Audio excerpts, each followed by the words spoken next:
In my book, I say if this can be shown to be the case, then she has influenced Socrates' thought and could be seen as being the woman at the basis of the Western philosophical tradition, in the way that Socrates is often thought to be the man at the basis of the Western philosophical tradition.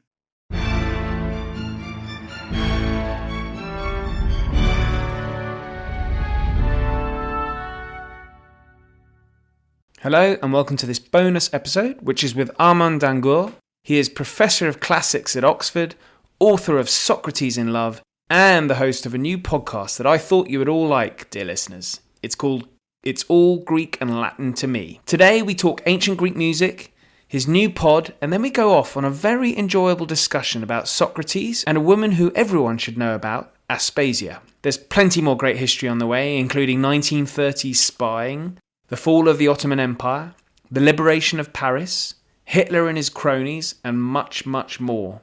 If you can force yourself to leave a kind review, I'd be hugely grateful. Thanks to those who have already, but until then, let's listen to Armand talking It's All Greek and Latin and Socrates.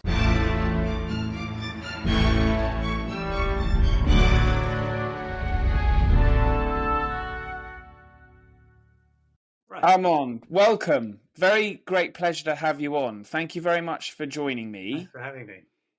And so just for the benefit of our listeners, this is I met Armand the other day and I had realized that he has a new podcast coming out. So I was very keen to help Armand. So listeners to this podcast, Armand, you'll be pleased to hear, I have been trying to ram ancient history down their throats. And so there will be a little bit of familiarity. We've had, the most recent was Oswin Murray. Ah, yes. And his wonderful book, The Muse of History. Oh, did you? Mm. What did you think? I mean, Oswin taught me, so it was like listening to someone who one had heard, in person. Right. But no, I had a bit of a go at him because. Mom, this upsets me because I love the book. Oh yeah, no, it's just that there are obviously inevitably going to be some absences. And he was a bit scathing about the British School of Ancient History. He said, there's no theory behind it. And that seemed a bit unfair to me because there are some really terrific British ancient historians who, as a result, he kind of skipped over. And he concentrated, for example, on a completely unknown Irish historian whom he'd discovered, somewhat to the expense of some of the British historians. One could mention even, given that Oswin himself figures in his book as, as it were, the last British ancient historian worth mention, he could have perhaps mentioned a few of his colleagues like Robin Lane Fox and Simon Hornblower, who have really, made huge contributions to the subject. So I that was my criticism, that he missed out a few women as well. Even on the French ancient history side, there's Jacqueline de Romilly and Nicole Laureau, both of whom I think deserved at least a mention. So that was my criticism. Right, well, that all sounds very reasonable. We've actually also then had Robin Lane Fox on to discuss Homer. Well, he's great fun, isn't he? He is. Huge fan of his ever since his Alexander book. And then, of course, Paul Cartledge, our mutual friend. Yes. So everyone's up to speed. Now, Armand, you're a very distinguished historian. So I think you make, my fourth classics Don from Oxbridge. And so you've made what I've been, I was watching, and I had actually watched this video before. So for listeners, if they're interested in really experiencing the past, the ancient world, you can do it on YouTube. And Armand's got this incredible video of ancient Greek music. And this is where you've made it's just fascinating stuff, really. Because you were a professional musician before you became a classics professor, is that right? Yeah, I was a professional classicist before I became a musician, but then I went into music and then I came back to classics. So I've been at Oxford for the last 25 years. But music's still very much part of my life. But the ancient Greek music discoveries, I mean, that was something I'd known about as a schoolboy, but I thought there was no real prospect of uncovering from the fragments what ancient music actually sounded like. And then I kept being harassed by other scholars saying, surely you can do something about this.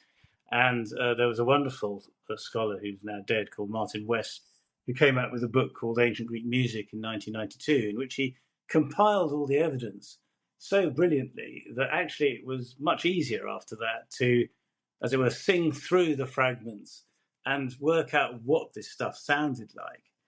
It needed some reconstruction in order to make sense of it musically, that's all. But in the meantime, the archaeologists had found loads of pipes, ancient pipes, which gave us a tremendous boost in what the sound of those pipes were. People had completely misunderstood, partly because they were always translated as flutes. Everyone assumed they had a fluty sound, but they have a very deep, sinuous oboe-like sound. And there are some terrific musicians around who can play them. So bringing the instruments and the melodies together and performing them was, it clearly fell to me to do that. Because there was one other aspect which I think has been badly misunderstood, which is rhythm. So ancient rhythms have been reduced to something called meter. Meter is talked about in very off-putting terms. Talk about dactylic tetrameters or trochaic, whatever. And there are all these terms, whereas actually what those meters are simply rhythms of words that are set to music. So you say da da da da da da dum, that's a rhythm. The fact that it is a dactylic hemiepes is neither here nor there.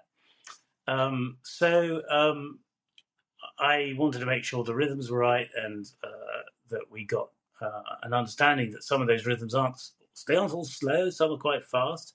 You can vary them. They can make an interesting rhythmical sort of drive, out of them. So putting it all together in that video, which has topped 1 million viewers now, Rediscovering Ancient Greek Music, 2017. That was my project from around 2010 to 2017. I've kind of moved away since, and I worked on a book on Socrates, which I think has come up with equally exciting new ideas. But I'm now writing a book on Socrates' muse, Aspasia. Right, wonderful. Okay, so well, of course, I'll put a link in so that people can see. I hope you monetize that as well. And I've never monetized that, oddly. No. Oh, right. I don't know what I should have done to monetize it, but I suppose the thing is, it was open access anyway. It was done as part of an Oxford University project, and I didn't particularly feel that I needed to try and find out, what a money stream would be for advertisers from it. But I have yet to discover how to monetize it. It's vulgar, Armand. Vulgar. Well, give me vulgar. I'm happy to be vulgar, but I don't think that was mine to monetize. Put it like that. Well, so the reason why we're talking is that you've got this new podcast that's coming out called "It's All Greek," and then in brackets and Latin. We can talk about those brackets as well. But "It's All Greek to Me" with Jemmy Mulville. Yes, that's right. So there was already "It's All Greek to Me." Someone has taken that title, and in any case, this was intended as a classics podcast, not so much an ancient history one, but more about the literature. That's what classics is: ancient literature in Greek and Latin, and they're both equally important. So you want to talk about Homer or Sappho, but you also want to talk about Horace and Catullus and Virgil. So we wanted to do both, and in fact the first 10 episodes we've taken a phrase from a Latin poem like Carpe Diem, known to be seize the day.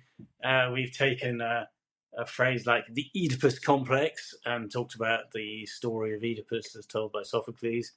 So the idea is to take bits of the classical literary canon that people have a vague idea about. Most people know the phrase Carpe Diem. Most people have heard of the Oedipus complex.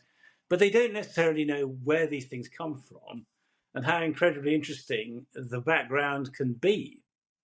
So that's what we decided to do, and we've done 5 Greek and 5 Latin themed podcasts, and if they work, then we'll do another 10 with guests such as you have to come and talk to us about. So, I mean, I've come up with quite a few more phrases. One of them is the die is cast, which famously Caesar said before he crossed the Rubicon in 46 BC.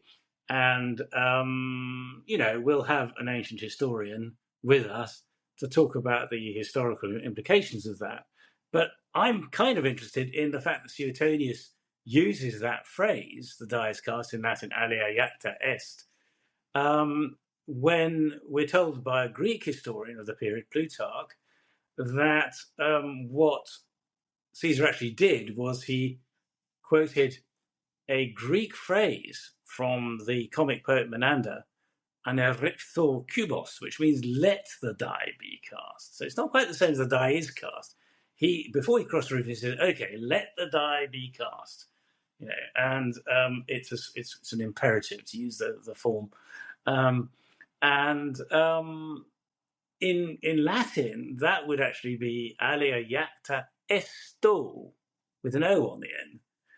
So, I mean, that's what I suspect Suetonius might have actually known. And maybe there's a transmission error where the O has dropped off and everyone now says the die is cast as opposed to let the die be. Who knows? But that's the kind of literary thing that I'm interested in. Other people are more interested in the actual historical facts. Well, that suggests Caesar maybe thought his gamble might have been less. And I think that's right. I mean, there is a subtle difference between, right, it's done, we're going for it, and let's gamble, let's take this risk. Caesar was famously a gambler. And I think, when he said, right, let the die be cast, quoting from an ancient play, he was thinking, this is a big gamble I'm about to embark on. A bit like Prigozhin in Russia when he nearly marched on Moscow, silly man, and then failed to do so. Well, that pleases me in a way, actually, because I wanted to briefly mention this. You very kindly given equal weight to Latin as Greek, and yet it seems like that line you've just quoted originates from the Greeks. Yeah. So the Greeks are the font of everything, really, is I think what you're saying. The origin for everything. Yeah, well, I mean, it is one of these strange asymmetries that you study Greek and Latin, and pretty well everything you read in Latin has Greek influence. So all the literature, the writing of history, the writing of epic, it all goes back to the great Greek literary tradition. And yet, if you ask, where did the Greek literary tradition come from, you have to scratch around. I mean, it's possible there were some Near Eastern influences. You can look at parallels with Babylonian or Akkadian epic to think of Homer.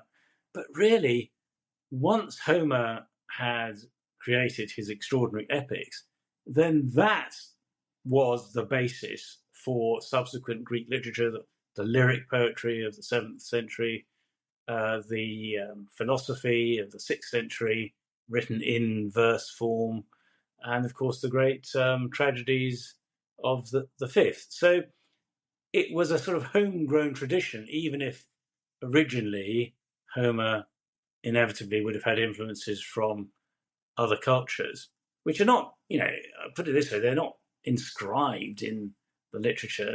They're things that we have to dig around to find out. It used to be the case, to use your word font, that Homer was considered to be the fons et origo, the font and the origin of all literature. So people assumed that somehow he had sprung like Athena, fully formed from the head of Zeus, to use a classical myth, and that there was no obvious influence. And clearly we know that cannot be the case. You don't create a whole literary tradition from nothing. But it's not clear what those influences are. And really, it's only quite recently, in the 20th century, that people started to ask that question about Greek literature. Whereas Latin literature, it was always known that it went back to Greek literature. It was interesting listening to watching your YouTube.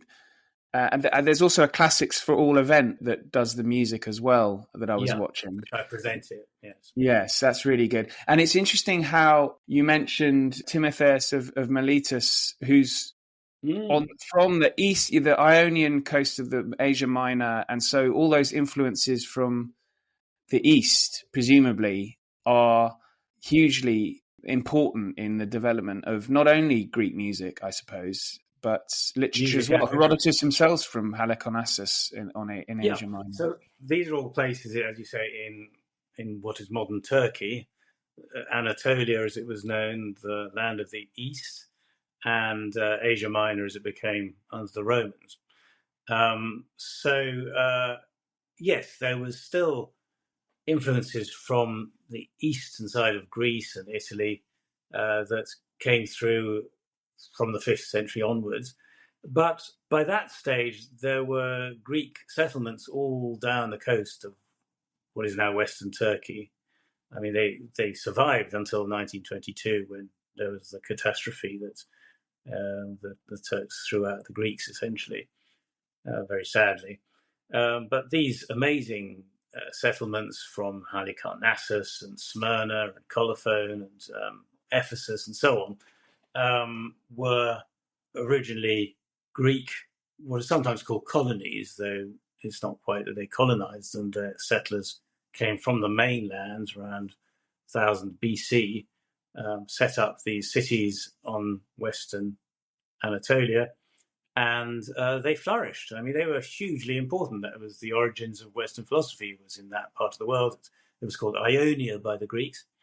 And so you mentioned Timotheus. I mean, that's obviously a bit later. He's at the end of the 5th century BC, but he grew up as a Greek in the city of Miletus, which was the biggest commercial center, Greek center in that part of the world, except that it was sacked by the Persians in the 490s BC. So when the Persians came across, and of course they were stopped by the Greeks at Thermopylae and Plataea, these great battles in 470, 469, one of the things they did in the 490s was to raise the city of Miletus to the ground and exile its inhabitants. Then, when the Greeks won the so-called Persian Wars at Plataea, what did I say? 479, actually. I didn't want to correct you in case, that is not a good look. 480, 479. 479, sorry, did I say 470? It's 480, 479. So 479, when they won at Plataea, then, I told you I wasn't a historian, a literary person. Then Miletus was refounded. And that's when Timotheus would have been born, roughly, and he was then active. He went across to Athens, and he brought with him Ionian musical traditions, which were heard as being quite Eastern and exotic. So the Athenians always thought Ionia was slightly suspectly foreign, somewhat effeminate, somewhat exotic. And when they heard this Ionic meter in which Timotheus sings some of his lyrics, so the lyrics are preserved, not the music, but the lyrics tell us that he was singing, amongst other things, in this Ionic meter, which is bum, bum, bum. You can hear that's like a drum beat. And so he's singing in Greek in that meter and saying, my new music is modern and great and much better than the old stuff, much more fun. Singer-songwriters, that's what they were, not just poets. That's what Mick Jagger was saying in the 60s. Exactly. Yeah, I mean, these were the pop stars of the ancient world. He's one name, there are a few others that we know of, who turned Greek poetry into what was seen as a musical, an avant-garde musical expression. And for the early poets like Homer and Pindar and Simonides, they set their lyrics to their own music, which is lost, and they were thought of as poets. And what survives is their lyrics, the words of their poems. Whereas when we get to the late 5th century, there's the first distinction that is made in the Greek world between poets and musicians. These people are more musicians than poets. Music is what guides them, music is what people go to hear them play. And it's perhaps a bit unfair because when the first long poem by Timotheus was discovered in the late 19th century, it was published, and the scholars said, "Oh, well, this is very bad poetry. You know, it was straggling, it was very over the top in all sorts of ways," and they just followed the tradition that had been laid down by Plato, of all people, that this modern music is rubbish. It's degenerate. You know, it was a bit like it was too jazzy for the traditionalists. And so the scholars initially followed that, but now there's been a whole rehabilitation. And people are saying, a bit like, the fact that Bob Dylan has won the Nobel Prize for Literature. Well, Timotheus's poems aren't that bad, actually. They're really interesting. So people get rehabilitated. And they were found in the 19th century. So Yeah. I'd assumed everything was discovered, we're monks are collecting these manuscripts, but, in the medieval period. But this was found, where was it discovered? So the huge discovery of the 19th century was a rubbish dump in Egypt in a place called Oxyrhynchus, which two Oxford scholars, Grenfell and Hunt, went and excavated. It was an ancient rubbish dump containing thousands of fragments of papyrus that had been thrown out over centuries. And amongst other things, the papyrus discoveries were the first poems by Bacchylides that we had. There was a whole treatise by Aristotle called The Constitution of the Athenians, which we'd known about. I mean, in fact, he wrote 100 plus constitutions of different states, and this was an important one, so it was great to discover it. Hugely important historical document. But these were all found in the, I think, 1880s, that sort of time, and then they were edited and transcribed, and they're part of the canon. As you say, a lot of the literature that we have comes from before that. It was rediscovered during the Renaissance period and edited and published. But there are still discoveries, and of the hundreds of thousands of fragments from Oxyrhynchus, most of the big ones have been discovered and edited now. But there are still, I think there are still over 100,000 fragments left. And from time to time, the scholars who are working painstakingly through them, publishing them at about 20 of them a year, do come across something really interesting. That's wonderful. That's wonderful. So, Armand, you had a book out, I think, 5 years ago, Socrates in Love. Yes. And so that is, presumably, you're basing a lot of that off Plato's Symposium. What's the idea behind Socrates in Love? The idea is, as you say, Plato, in his treatise, the Symposium, which is a dialogue about love, gives a whole series of speakers telling us what is love. In the middle of the dialogue, Socrates says, "Look, you've all come up with these clever ideas, but I know the truth about love because I was taught it by a clever woman who, amongst other things, postponed the Great Plague of Athens by 10 years and who taught me all I know about the truth of love." Now, when I read this years ago, I thought, why has he gone into this precise detail? Because everybody assumes that this clever woman, who he calls Diotima in Greek, which means honored by Zeus, doesn't exist, but she's some sort of prophetic imaginary character who knows the truth about love. But there are several problems with that. One is that Socrates is famous for saying, "I know that I don't know." So when he says, "I know something," it's not a trivial thing to know the truth about love. So he seemed to be convinced that he had got this knowledge from a real person. Now, admittedly, we know nothing of a person called Diotima, but we do know of a person whom Socrates was intimately involved with, who was a woman who was famously a clever woman, and her name was Aspasia. And she came from Miletus, and we've talked about Miletus and how important it is. And she was roughly Socrates' age. And in one other dialogue by Plato called the Menexenus, he actually portrays Aspasia teaching Socrates how to give a speech, a funeral speech, the funeral speech that we're told Pericles gave in 430 BC over the Athenian dead from the Peloponnesian War. So there was this clever woman around, and Plato does name her, but he doesn't call the clever woman Aspasia in the Symposium. So there was a question as to why. The other interesting thing was that the name honoured by Zeus immediately points to Aspasia, because Zeus was the nickname given by comic poets to Pericles, and Pericles was the man who honoured Aspasia. Famously, Plutarch tells us he kissed her in public, which no one ever did, but he honoured her, and he listened to her, and she was hugely influential. So the comic poets all said that she persuaded Pericles to go to war, not just on Samos, but started the Peloponnesian War. So there was all this material about Aspasia, and there was also an independent piece of evidence which was reported by Cicero many centuries later, but nonetheless he had the book in front of him, a biography of Aspasia, which said she held salons on love. So here you have a woman who Socrates says he attended and heard her speaking about love, and he calls her Diotima, and that she gives him a doctrine, which is that love is higher than just physical attraction, and you move up the ladder until you realize that it is the perception of beauty itself, and so on.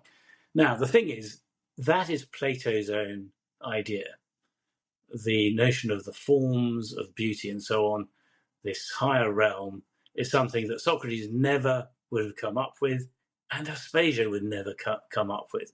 But what Aspasia would have come up with is love is not just physical attraction. She essentially says so in what is reported of her salons by Cicero. So I was reading Symposium, and you get to a point where Diotima, who's giving the doctrine to Socrates, says, up to this point, Socrates, even you could understand what I'm talking about. But beyond this, there's a greater mystery. I think Plato there is signalling that the bit that was Aspasia's idea, which is that love is a higher thing than physical attraction, is basically all she said. And that when he goes further up the ladder to the notion that love is true beauty that is perceived by the soul and so on, that's his own doctrine. But he wants to fit it in to what Socrates says. And he tells us, in a sense, that there's the so-called lesser mysteries and the greater mysteries. And I think that's one very good reason why he doesn't, unlike the Menexenus, where he gives the name Aspasia as the teacher. I think that's one very good reason why he doesn't. But he gives us a clue that this was something that was based off, modelled on Aspasia's own thinking, by calling her Diotima, honoured by Zeus, and by talking about the fact that she postponed the plague for 10 years, because then you have to do the maths. The plague was in 430 to 29. I'm getting the dates right now. And the something happened in 440 to 39 that would have required someone to arrange sacrifices to ward off plague. And it's very clear to all historians, because the one big event that happened in those years was Pericles' invasion of the island of Samos, and the fact that he threw out the bodies of his enemies without burial. And there should have been a plague, because that's what happens when you throw out your bodies without burial. Actually, that was basically the year in which Sophocles wrote the Antigone, in which she insists on burying the body of her brother Polynices. Says there'll be, terrible retribution if I don't.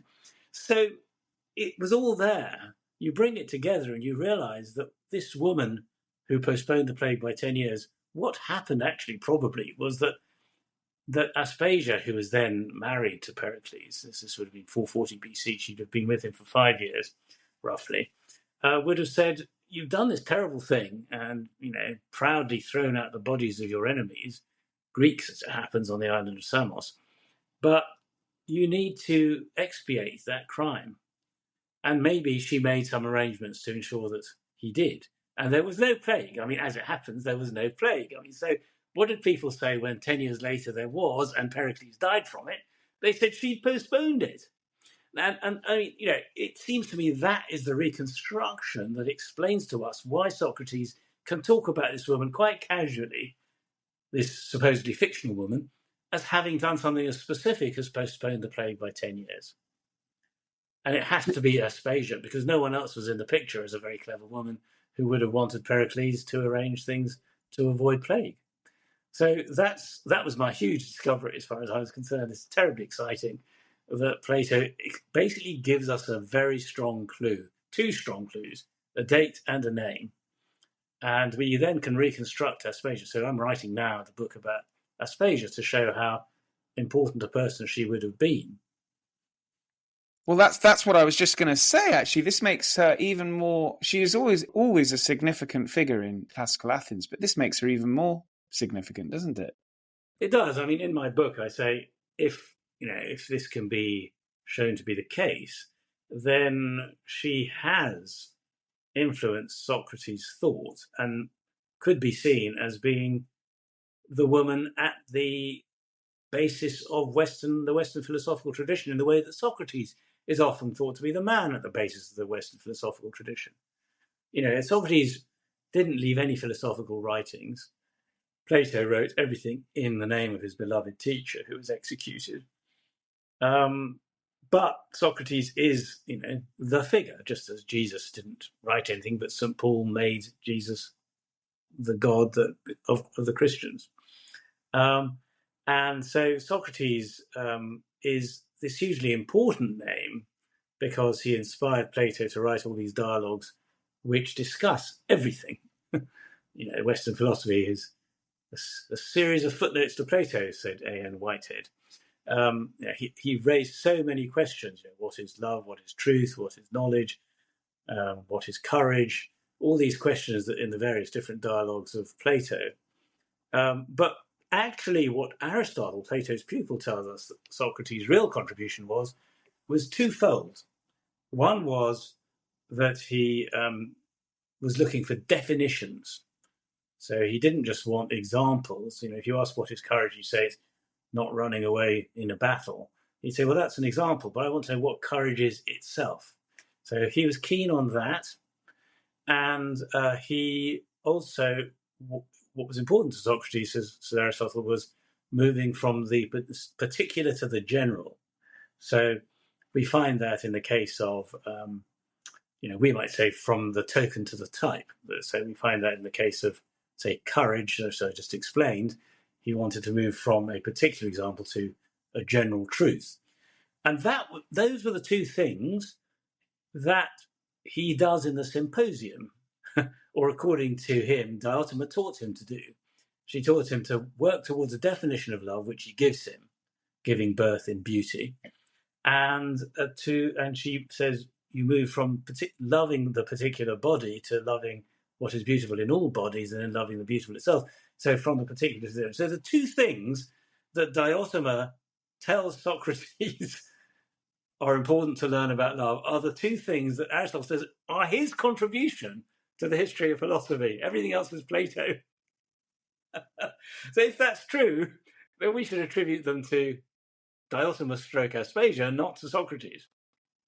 That is quite wonderful. That's extraordinary. And Armand, this is, as you say, redefining Western thought.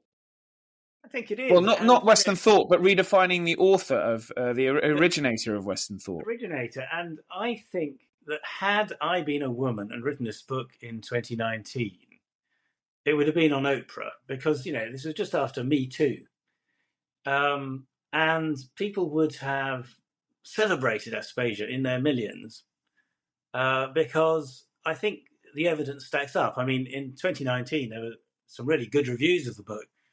And a lot of them said, well, let's see what people come up with. Will they be able to knock this down? Well, so far, no one has. 5 years on, no one has knocked down this thesis. And I think it really does have legs, actually, and needs to be considered seriously. But I think, the history of Western classical literature and so on has been in the hands of men for 2,000 years. And I don't think anyone was keen to attribute a woman's teaching to the great Socrates. He was this incredible divine figure almost, and the idea that you should, Plato himself would have been unkeen. Although he allows Diotima to be Socrates' teacher, absolutely explicitly. Socrates says, she's the one who taught me. She was the clever woman. He wouldn't. Plato, I think, would have been diffident about saying, actually, he really was taught his basic moves by a woman, by this very clever woman. And there was another reason for diffidence, and that is that she was written off as a prostitute. So she appears regularly in the comic playwrights of the time, and they say she owns a brothel, she runs prostitutes, she herself is a prostitute. They also say she is the power behind the throne because they had to go at Pericles all the time, and he was Zeus, the thunderer, because he made speeches and he was sort of tyrannical in his decisions. But she was Hera, the wife of Zeus. So you get all that in the comic plays, but then you have Plato treating her as an intellectual who can teach Socrates in the Menexenus, teaching him how to give a speech.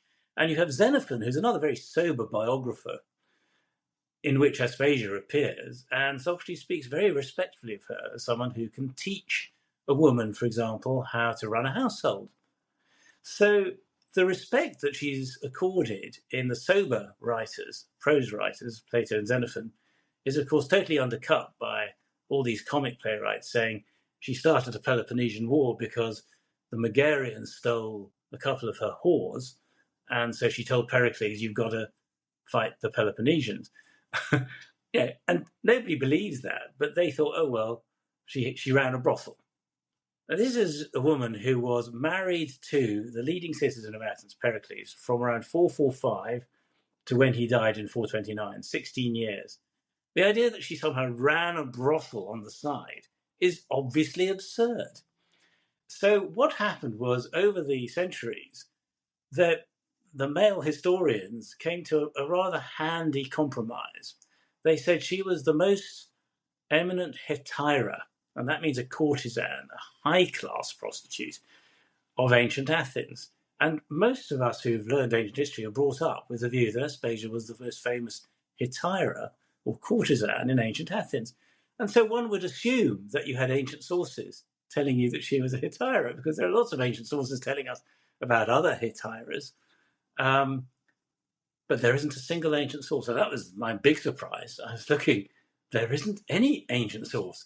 They either tell you that she's a common prostitute or a brothel keeper, porne or palake, or they tell you soberly that she is a teacher, that she's an intellectual, that she's a clever woman. That's Plato and Xenophon. So you've got to choose. Forget the compromise that she's somehow this high-class courtesan. There were many, of course, in the course of history, Madame Pompidou and all this sort of stuff. So people said she was like that, the sort of prostitute who became the famous, or Napoleon's Josephine or whatever, who became the power behind the throne. But she wasn't.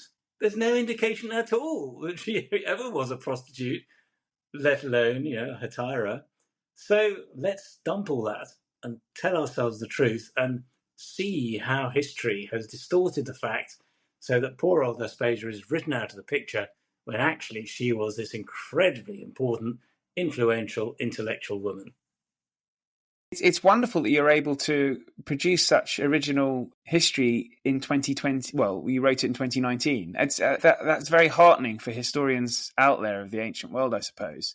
But she's quite a, as I recall as well, the fact that she wasn't Athenian. Perhaps that's a reason for some of sort of a more of a negative reputation of her. Or well, as I said earlier, the Ionians were seen to be dodgy and effeminate, and the Athenians didn't consider their eastern neighbours to be as as sort of manly and Greek as they were, as the Dorians were, say, or the people on the mainland, because they would have been influenced by Eastern customs. They would have worn wonderful perfumes, they would have eaten exotic foods and so on, which, no doubt they did. And the fact that she came from Miletus, as did Timotheus, who you mentioned earlier, and was also, the bringer of exotic styles of music, was important for two reasons. One was that she was the heir to an important intellectual tradition, because all the early philosophers, the Greek philosophers Thales and Anaximander, they all came from Ionia. That was the beginnings of thought. So she was the heir to that, and one assumes as a result that the Eastern Greeks were not as strict as, say, the Athenians were about keeping their women indoors and marrying them off when they were 13. And the other was, of course, that it meant that she was part of an Ionian group of women, some of whom undoubtedly were hetairai. They were upper-class courtesans. They came from there. They weren't allowed to be full citizens in Athens. So they set themselves up and became quite influential courtesans. And because she was part of that population, it could easily be foisted upon her that she was one of those.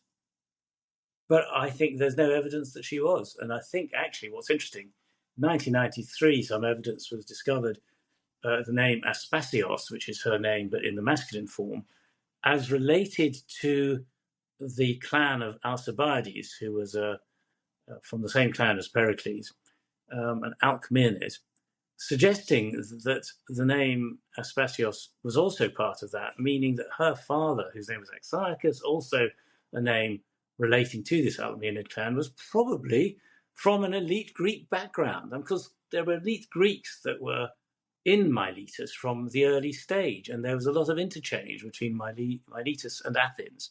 And she was probably one of those elite Greeks, possibly from an Alcmaeonid clan, same as Pericles, comes across at the age of 20, quite old because she's obviously unmarried at that stage, and meets Pericles and marries him when she's 25.